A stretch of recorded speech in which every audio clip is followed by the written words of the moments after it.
এই দোয়াটা শিখে নেন, ইনশাআল্লাহ আপনার জীবনের সমস্ত সংকট কেটে যাবে। আমি নিজেও এই দোয়াটা বেশি বেশি করার চেষ্টা করি।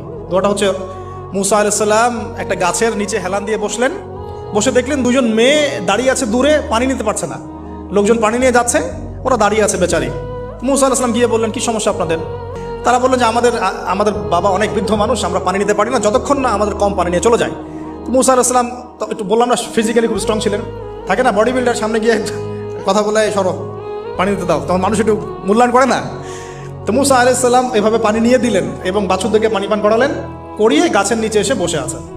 বসে বসে তিনি দোয়া করছেন, এই যে দোয়াটা তিনি দোয়া করছেন, রব্বি, একটা নেক কাজ করলেন, নেক কাজ করলেন না, মানুষের উপকার করলেন, নেক কাজ করে এসে গাছের নিচে বসে দোয়া করছেন, আল্লাহ এখানে তো আমার খাবার পানি বাসস্থান কিছুই নাই, আমি কি করব? রব্বি ইন্নি লিমা আনজালতা ইলাইয়া মিন খায়রিন ফাকির, রব্বি ইন্নি লিমা আনজালতা ইলাইয়া মিন খায়রিন ফাকির।